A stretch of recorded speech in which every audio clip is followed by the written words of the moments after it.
स्वागत आहे आमच्या यूट्यूब चॅनलमध्ये. आज आपण पाहणार आहोत जनरल नॉलेजचे काही प्रश्न. तर चला सुरू करूया. प्रश्न पहिला, न्यू इंग्लिश स्कूलची स्थापनेमध्ये कोण सहभागी नव्हते? ऑप्शन क्रमांक 1 लोकमान्य टिळक, 2 विष्णूशास्त्री चिपळूणकर, 3 गोपाल गणेश आगरकर, 4 सेनापती बापट. या प्रश्नाचे योग्य उत्तर आहे ऑप्शन क्रमांक 4 सेनापती बापट. न्यू इंग्लिश स्कूलच्या स्थापनेमध्ये सेनापती बापट हे सहभागी नव्हते. प्रश्न क्रमांक 2, महाराष्ट्राची सांस्कृतिक राजधानी म्हणून कोणत्या शहरास ओळखले जाते? ऑप्शन क्रमांक 1 कोल्हापूर, 2 पुणे, 3 छत्रपती संभाजीनगर, 4 मुंबई. या प्रश्नाचे योग्य उत्तर आहे ऑप्शन क्रमांक 2 पुणे. महाराष्ट्राची सांस्कृतिक राजधानी म्हणून पुणे या शहरास ओळखले जाते. प्रश्न क्रमांक 3, जय जवान जय किसान हा नारा कोणी दिला होता? ऑप्शन क्रमांक 1 लाल बहादूर शास्त्री, 2 पंडित जवाहरलाल नेहरू, 3 महात्मा गांधी, 4 इंदिरा गांधी. या प्रश्नाचे योग्य उत्तर आहे ऑप्शन क्रमांक 1 लाल बहादूर शास्त्री. जय जवान जय किसानचा नारा हा लाल बहादूर शास्त्री यांनी दिला होता. प्रश्न क्रमांक 4, महात्मा गांधी यांचा जन्म कोणत्या ठिकाणी झालेला होता? ऑप्शन क्रमांक 1 रत्नागिरी, 2 पंजाब प्रांत, 3 पोरबंदर गुजरात, 4 यापैकी नाही. या प्रश्नाचे योग्य उत्तर आहे ऑप्शन क्रमांक 3 पोरबंदर गुजरात. महात्मा गांधी यांचा जन्म पोरबंदर गुजरात या ठिकाणी झालेला होता.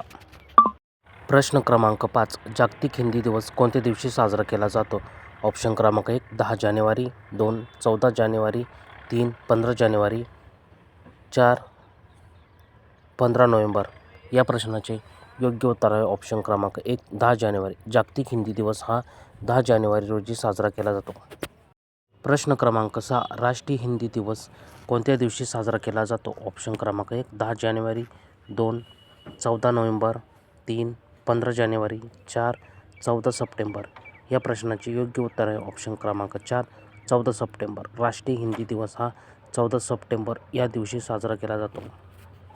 प्रश्न क्रमांक 7, सर्व शिक्षा अभियानाची सुरुवात कोणत्या वर्षी करण्यात आली होती? ऑप्शन क्रमांक 1 2000, 2 2001, 3 2004, 4 2005. या प्रश्नाचे योग्य उत्तर आहे ऑप्शन क्रमांक 2 2001. सर्व शिक्षा अभियानाची सुरुवात ही 2001 या वर्षी करण्यात आली होती.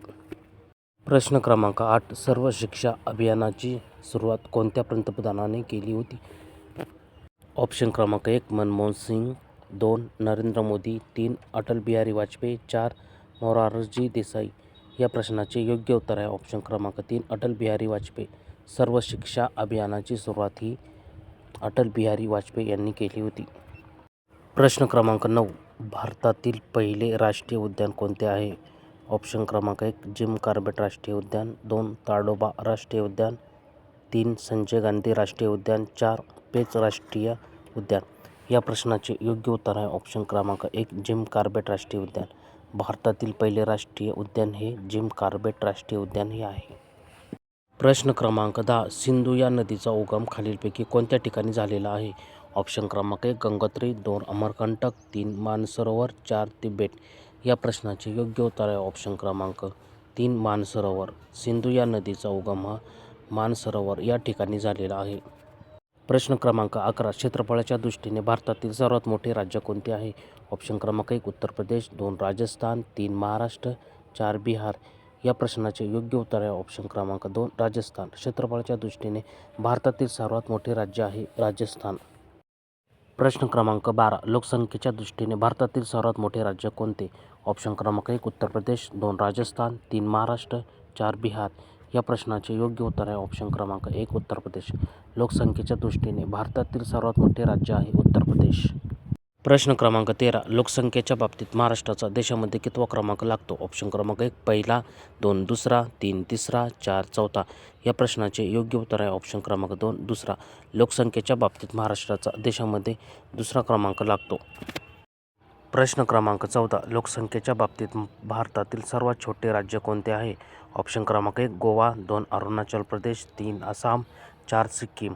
या प्रश्नाचे योग्य उत्तर आहे ऑप्शन क्रमांक 4 सिक्कीम. लोकसंख्येच्या बाबतीत भारतातील सर्वात छोटे राज्य आहे सिक्कीम. प्रश्न क्रमांक 15, पूर्ण स्वराज्याची संकल्पना ही पंडित जवाहरलाल नेहरू यांनी कोणत्या अधिवेशनात मांडली होती? ऑप्शन क्रमांक 1 मुंबई, 2 कलकत्ता, 3 लाहोर, 4 बेलगाव. या प्रश्नाचे योग्य उत्तर आहे ऑप्शन क्रमांक 3 लाहोर. पूर्ण स्वराज्याची संकल्पना ही पंडित जवाहरलाल नेहरू यांनी लाहोर 1929 या अधिवेशनामध्ये मांडली होती. व्हिडिओ आवडला असेल तर लाईक, शेअर आणि सबस्क्राईब करा. धन्यवाद.